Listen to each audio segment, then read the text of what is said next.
Vamos a dar comienzo a la meditación en la palabra. Te invito a que abras tu Biblia en 2 Timoteo capítulo 2.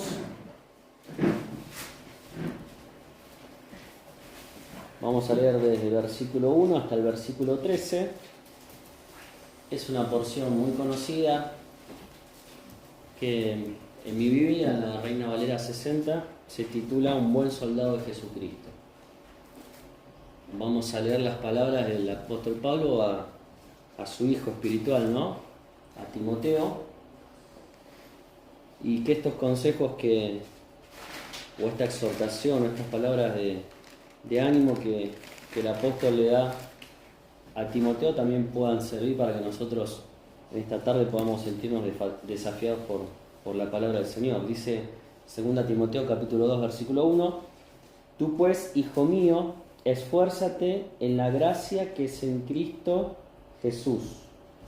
Lo que has oído de mí ante muchos testigos, esto encarga a hombres fieles que sean idóneos para enseñar también a otros.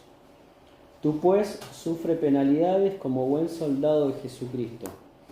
Ninguno que milita se enreda en los negocios de la vida a fin de agradar a aquel que lo tomó por soldado. Y también el que lucha como atleta no es coronado si no lucha legítimamente. El labrador, para participar de los frutos, debe trabajar primero. Considera lo que digo y el Señor te dé entendimiento en todo. Acuérdate de Jesucristo, del linaje de David, resucitado de los muertos conforme a mi evangelio, en el cual sufro penalidades hasta prisiones a modo de malhechor, mas la palabra de Dios no está presa. Por tanto, todo lo soporto por amor de los escogidos, para que ellos también obtengan la salvación que es en Cristo Jesús con gloria eterna.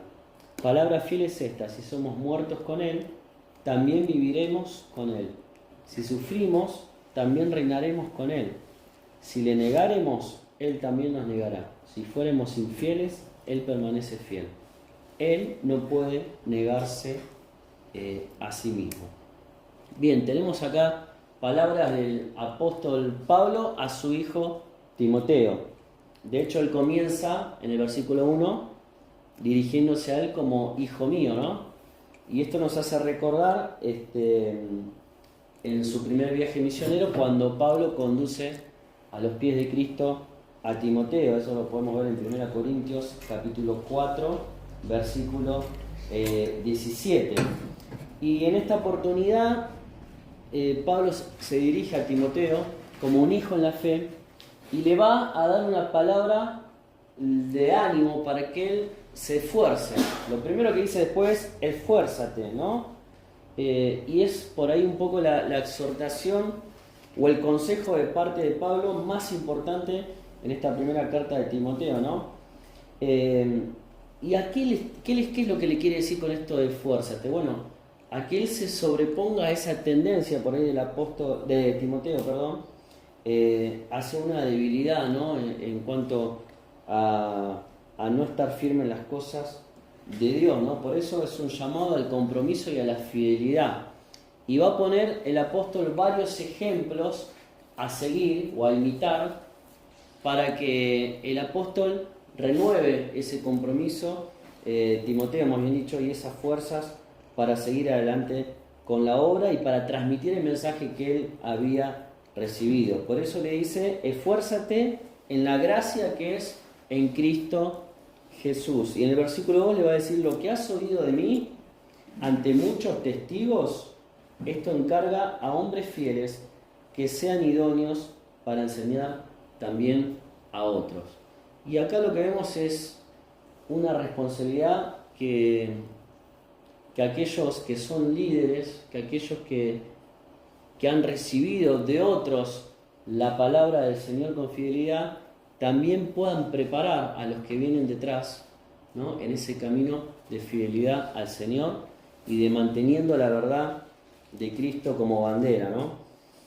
Y empieza acá con una serie de ejemplos que son de mucha utilidad, ¿no? Siempre los ejemplos nos llevan a graficar una idea, una enseñanza y a poder aplicarla de una manera más directa y más fácil para nuestra vida.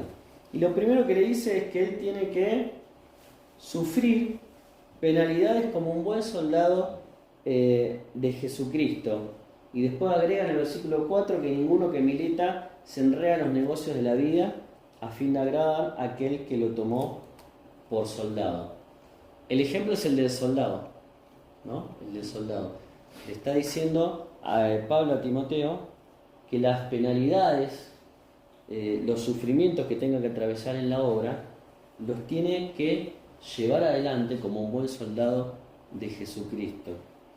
Y acá vemos que la vida cristiana está comparada con una batalla. Lo dice en varias partes de las Escrituras.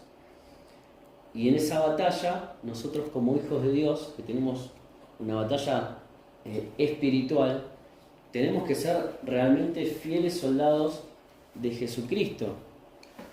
Y por eso dice ninguno que milita, dice el versículo 4, se enreda en los negocios de la vida. Hace poco... En asuntos civiles. En asuntos civiles, exactamente. El soldado no es más un civil, ¿no? La fuerza que lo tomó como soldado, el ejército, demanda de él un compromiso al 100% y una fidelidad para esa causa. Y lo vi hace poco viendo un video de un argentino israelita, en realidad, que lo habían llamado al ejército para combatir ahora en la Franja de Gaza, y él contaba que iba a ser su último video, ¿no?, para su público, porque decía que ahora tenía que acudir a ese llamado que le habían hecho y no podía más dedicarse a cuestiones que no tengan nada que ver con lo que era estrictamente la causa militar, ¿no?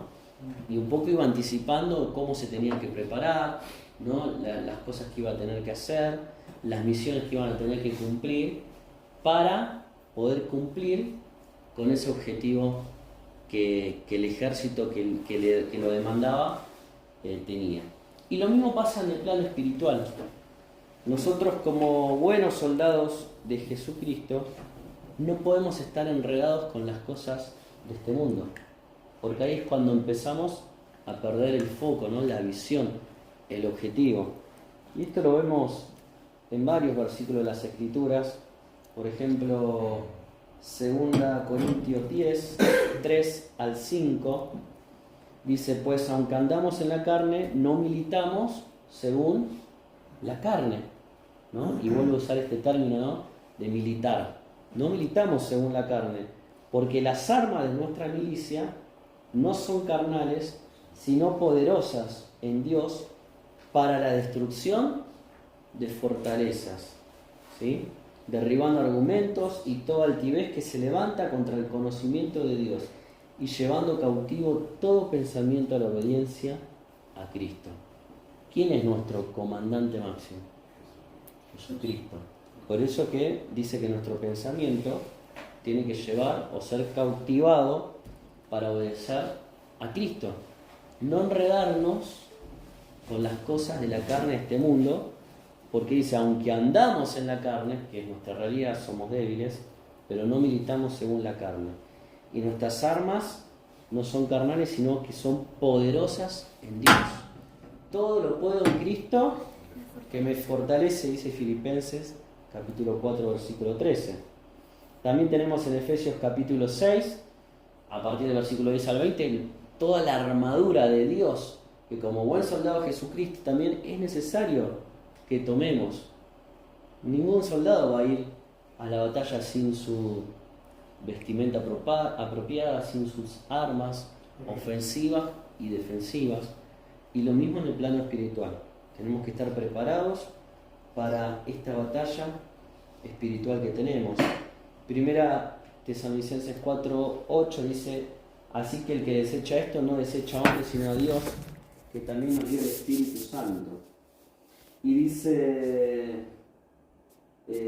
hablando sobre el conflicto, ¿no?, entre el mundo hostil y la persecución que tenemos, hay un pasaje, por ejemplo, allí nomás en el versículo 9 de 2 Timoteo 2, dice: en el cual sufro penalidades hasta prisiones a modo de malhechor, malas palabras de Dios, no está presa, ¿no? Y es esa lucha, esa batalla que tenemos que enfrentar día a día. El tema es estar dispuesto a pelearlo, estar preparado, estar alistado y atento a las órdenes de nuestro comandante, del Señor Jesucristo. Tú pues sufre penalidades como buen soldado de Jesucristo. Ninguno que milita se enreda en los negocios de la vida a fin de agradar a aquel que lo tomó por soldado. ¿A quién tenemos que agradar? ¿Al Señor? Ese debe ser nuestro objetivo. ¿Estamos en la carne? Sí. Sí. Por eso es una lucha justamente contra nuestra propia carne o naturaleza carnal, que a veces nos quiere llevar en contra, ¿no?, de lo que el Señor nos pide. En segundo lugar, pone el ejemplo de un atleta. Y dice que también el que lucha como atleta, versículo 5, no es coronado, sino lucha legítimamente. Y pensando en esto, justo hace poquito estaba mirando un video de una carrera real, ¿no?, una maratón. Y justo en los últimos metros finales, no sé cómo estaba marcada la pista, pero el africano que iba delante de todo y que iba a ser el legítimo ganador, se equivoca y va por otro atajo, y el que iba atrás, que era un español, ¿lo viste? Se ve en el video que lo alcanza y le empieza a marcar por allá. Y le marca el rumbo como para que se avive el... ¿Cómo se llama el país este de los que corren muy...? No, algo con él me suena, pero... Kenia o por ahí cerquita, que son unos capos los tipos, siempre ganan. Y después le pregunta a un periodista al español, pero ¿por qué hiciste eso? Hubieras aprovechado tu oportunidad para pasarlo y ser vos el ganador. Y el español le explica justamente esto. Pero qué gracia hubiese sido ganar así. ¿Qué le iba a decir yo a mi mamá? Le dice el español cuando me preguntara ¿por qué hiciste eso? Sí, tenía la posibilidad de ganar, sí, porque el otro se había desviado sin darse cuenta. Pero no hubiera sido una victoria legítima. Y acá el apóstol dice a Timoteo, el que lucha como atleta no es coronado, sino lucha legítimamente. Y acá dice un comentarista que en el original el verbo griego es atleo, ¿no?, referido a atleta, y expresa el esfuerzo y la determinación que se necesita para competir con éxito en un certamen deportivo, ¿no? Y es una imagen de ese esfuerzo espiritual que tenemos que hacer nosotros en esta carrera que también tenemos por delante.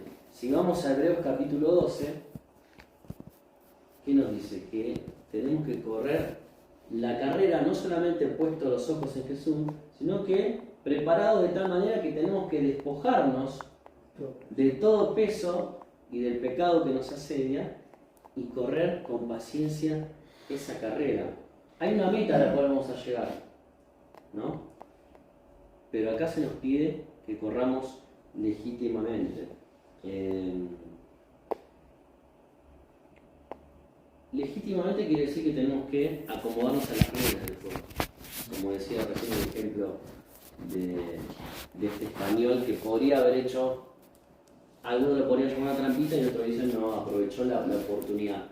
Pero él decía así, el ganador legítimo era el otro, por eso no lo podía hacer. Y nosotros en la vida cristiana también podemos correr de una manera legítima o de una manera ilegítima, ¿sí? ¿Cuáles son los parámetros, las reglas para correr como el Señor quiere que corramos la carrera? Y los que están en su palabra. Los que están en su palabra. Cuando nosotros empezamos a tomar decisiones que no van de acuerdo a lo que Dios traza en su palabra, dejamos de correr legítimamente, ¿sí? Y perdemos de vista el verdadero objetivo, que es tener puestos los ojos en Jesús, como dice Hebreos capítulo 12, versículo 3. En tercer lugar, versículo 6, Pablo va a poner otro ejemplo en esto de fidelidad al Señor, ¿no? Son ejemplos de fidelidad al Señor. Dice el versículo 6, el labrador, para participar de los frutos, debe, ¿qué cosa? Trabajar la tierra. Trabajar primero, ¿sí? El verbo griego que se usa para labrador da la idea de aquel que labra hasta quedar exhausto. Exhausto. En la antigüedad era todo más rudimentario, ¿no? Había que usar los animales de tiro, usar herramientas forjadas muy pesadas. Hoy uno ve las máquinas que se utilizan en la agricultura. Impresionante. GPS ya no necesitan ni humanos, pero las otras que van los humanos van los tipos dentro de una caja de cristal, ¿no? Con aire acondicionado, con una butaca especial adaptada para que puedan estar toda la jornada sin pasarla mal. Estamos hablando de los grandes, ¿no? No, al máximo nivel. En Andresito, ¿cómo están con los tractores viejos todavía, con los asientos de chapa? Bueno, podemos contarlo todo. Pero imagínense en la antigüedad, donde no había posibilidad de nada. Entonces realmente el labrador trabajaba hasta quedar exhausto, agotado, y después tenía que esperar para ver el fruto de ese trabajo, ¿no? Por eso dice, para participar de los frutos, primero debe trabajar. Y acá Pablo lo que le está diciendo a Timoteo es que en la obra del Señor no podemos ser perezosos. Si queremos ver los frutos, tenemos que trabajar. Tenemos que trabajar, ¿no es cierto? Y a veces tendemos a achancharnos, a tirar la toalla o entrar en la comodidad, ¿no? Y creo que nos ha pasado todo. Y es una cosa que no beneficia al pueblo, a la iglesia, a la obra del Señor. Esto es matemática. Si hay fruto, hay que trabajar, hay que esforzarse. Colosenses 1, 28 y 29. Colosenses 1, 28 y 29 dice: aquí anunciamos, amonestando a todo hombre y enseñando a todo hombre en toda sabiduría, a fin de presentar perfecto en Cristo Jesús a todo hombre. Para lo cual también trabajo, dice acá el apóstol, luchando según la potencia de Él, la cual actúa poderosamente en mí. ¿Cuál es el ejemplo acá del servicio para el Señor? Dice que lo hace amonestando a las personas para presentar perfecto en Cristo a todo hombre, pero dice que para esto trabajo y lucho, no según la fuerza de Él, según la potencia del Señor, la cual actúa poderosamente en mí. Estamos cansados, estamos agobiados a veces y no llegamos con lo que el Señor nos está demandando de nosotros, quizás es porque estamos haciéndolo en nuestra propia fuerza. Y acá el ejemplo es que tenemos que depender de la potencia del Señor, el cual actúa poderosamente en mí, decía el apóstol. Para realmente ver los frutos, el labrador trabaja. Y también lo vemos en 1 Corintios 3, 5 y 8, ¿no? Que habla de una cosecha espiritual. ¿Qué pues es Pablo y qué es Apolos? Servidores por medio de los cuales habéis creído. Y eso según lo que a cada uno concedió el Señor. Yo planté, dice Pablo, Apolos regó, pero el crecimiento ¿quién lo ha dado? Dios. Así que ni el que planta es algo, ni el que riega, sino Dios, que es el que da el crecimiento. El que planta y el que riega son una misma cosa, aunque cada uno recibirá su recompensa conforme a su labor. ¿No te alienta esto? Saber que sí, requiere esfuerzo trabajar para el Señor, pero que si lo hacemos en dependencia de Él, en su fuerza, no en la nuestra, está asegurado el crecimiento, porque el crecimiento no depende de nosotros, sino de Dios. ¿Qué se nos manda a nosotros? Y bueno, uno plantará, otro regará, ¿no? Uno atenderá a los jóvenes, otras a las hermanas, uno saldrá a repartir literatura, otro trabajará con los niños. Ahí tiene que estar el trabajo, el esfuerzo. ¿Hasta quedar exhausto? Sí. Porque si ponemos todo nuestro esfuerzo para el trabajo secular, ¿cuánto más para la obra del Señor? ¿En nuestras fuerzas? No, porque creo que ahí es donde fallamos. Pedirle fuerza al Señor, depender de su poder, y después el crecimiento va a venir a su tiempo, ¿no? A su tiempo. No es inmediato. Recién hablábamos con los chicos que ahora en Argentina somos todos expertos en economía, ¿no? Y escuchamos los medios que dicen que para ver resultados, ¿no?, de las cosas que se hagan hoy, la economía demanda 18 meses, 24 meses. Y mientras tanto, ¿qué? Hay que sufrir penalidades, ¿no es cierto? Hay que quedar exhausto. Y así es en la obra del Señor también. Y vimos el ejemplo del soldado, ¿no?, el que milita para el Señor, del atleta, el que corre legítimamente, y también del labrador que se esfuerza y trabaja para poder recibir los frutos. Y después dice el versículo 7, considera lo que digo y el Señor te dé entendimiento en todo.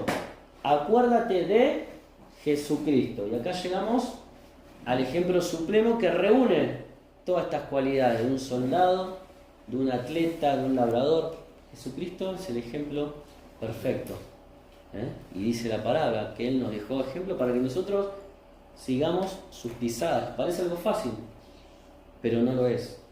Pero sí Él nos dejó el mejor ejemplo. Por eso dice, acuérdate de Jesucristo, del linaje de David, resucitar a los muertos conforme a mi evangelio. ¿Cuál fue el ejemplo, Señor? Bueno, el ejemplo supremo fue su entrega hasta la muerte en la cruz. Y acá dice resucitado entre los muertos. ¿El Señor realmente sufrió penalidades como un buen soldado? Sí. Hasta el último minuto digo que no se haga mi voluntad, sino la del Padre. Obedeció las órdenes de Dios. ¿El Señor Jesucristo corrió legítimamente la carrera? Sí, fue perfecto, sin pecado. Como ese cordero que en la antigüedad se demandaba para el sacrificio, ¿no?, sin mancha. Así fue el Señor Jesucristo. El Señor Jesucristo obró como un labrador, se esforzó hasta quedar exhausto, ¿no? Que en muchas partes dice que estaba cansado, que tenía hambre, que pasó como hombre también las mismas cosas que nosotros podemos llegar a pasar. Sin embargo, todo su ministerio y su obra en la tierra llevó fruto para Dios, como lo espera un buen labrador. Así que tenemos el ejemplo supremo del Señor. Pero también tenemos el mismo ejemplo del apóstol Pablo, porque después que dice, acuérdate de Jesucristo, resucitar a los muertos conforme al Evangelio, empieza a hablar en primera persona, en el cual sufro, dice Pablo, sufro penalidades, hasta prisiones, a modo de malhechor, mas la palabra de Dios no está presa. ¿Qué quiere decir el apóstol Pablo? Habla del soldado, habla del atleta, habla del labrador, habla del Señor Jesucristo que reúne todo eso junto, y ahora empieza a hablar de Él, en el cual sufro penalidad. Él también se pone, ahora empieza a hablar en primera persona y dice, yo también quiero darte, Timoteo, este ejemplo para que te sirva de las cosas que yo también sufro por la causa del Evangelio. Hasta prisiones, dice. Hasta prisiones. Pero lo importante es que, como dijimos antes, que el crecimiento lo da el Señor, la palabra de Isaac no está presa. Yo puedo estar preso, pero la palabra no. Y eso es lo importante. Que todo lo que nosotros hagamos para el Señor va a depender de Él, ¿no? El crecimiento, los frutos, los resultados, la extensión de su palabra. Pero nosotros tenemos que estar dispuestos a pagar ese precio. A pagar ese precio. Y esto es algo que lo hemos dicho muchas veces, ¿no? Pero ¿cuánto tiempo dedicamos a las cosas de esta vida? Que va a quedar todo acá. Y lo tenemos que hacer, porque tenemos que ir a trabajar, tenemos que llevar el sustento para nuestra familia, para nuestros hijos, ¿no? Y todo es válido y es bueno, el Señor también nos lo da para que lo disfrutemos. Pero muchas veces todo eso le quita, ¿no?, a lo que el Señor está esperando de nosotros. El mensaje hoy es un llamado a la fidelidad, al sacrificio, al esfuerzo, al trabajo duro y a esperar esos frutos para que la gloria sea para Dios. Por tanto, dice el apóstol, versículo 10, todo lo soporto por amor de los escogidos, para que ellos también obtengan la salvación que es en Cristo Jesús, gloria eterna. Está pensando el apóstol Pablo en aquellos que Dios escogió para salvación que aún no habían entregado su vida a Cristo. Él dice, todo lo sufro porque hay muchas personas que tienen que alcanzar esa salvación, tienen que recibir ese perdón de Dios. Y creo que eso tiene que ser el aliciente, lo que nos motiva a nosotros. Decía Mario, ¿no?, en su motivo de oración, que pensemos o proyectemos el año que viene de esto de salir, de no puertas para afuera, de buscar a las personas que Dios sabe, Dios conoce, que van a aceptarlo, que van a recibirlo, y nosotros tenemos que llevar ese mensaje. Dice el versículo 3, y con esto terminamos: si fuéramos infieles, Él permanece fiel. Él no puede negarse a sí mismo. Nosotros tenemos la opción. Él nos da la libertad, ¿no?, de elegir ser fiel al Señor o ser infiel al Señor. ¿Qué vamos a hacer? Él permanece siempre fiel, pero nos pone este desafío a nosotros. Por eso nos da estos ejemplos, para que podamos graficar en nuestra mente lo que es ser un buen soldado de Jesucristo, que no podemos estar enredados con las cosas de este mundo, porque no vamos a ser efectivos en nuestra misión. Tenemos que estar siempre atentos a la voz del comandante, del Señor Jesús. Nos da el ejemplo del atleta: despojémonos del pecado, del peso, para poder correr legítimamente la carrera, sin hacer trampa, ¿no?, sin correr de manera ilegítima, siempre guiado por la palabra del Señor. Y el ejemplo del labrador: hay que esforzarse, hay que trabajar arduamente, a veces puede venir hasta tiempos de sequía, y quizás perdamos una cosecha y se extienda más el tiempo para poder ver los frutos, y es así. Pero ¿qué decía Pablo? Yo planté, Apolo regó, pero el crecimiento lo da Dios. Estaremos confiados que Él va a dar el fruto a su debido tiempo, pero hagamos también lo que Él demanda a nosotros. Y por último, el ejemplo de Jesucristo, ese ejemplo que el apóstol Pablo siempre trataba de imitar, ¿no? Él dijo: sed imitadores de mí como yo de Cristo. Y el ejemplo de Cristo es el supremo, el mejor de todos, el que reúne todas las condiciones que nosotros tenemos que aspirar como hijos de Dios. Que el Señor bendiga su palabra y que realmente podamos estar dispuestos, a pesar de que a veces, ¿no?, nos desaniman muchas cosas, que podamos animarnos, cobrar fuerzas, ¿no?, respirar como hace el nadador, tomar una bocanada y seguir para adelante sirviendo al Señor, que Él a su tiempo va a dar el crecimiento y el fruto. Que el Señor nos bendiga. Amén.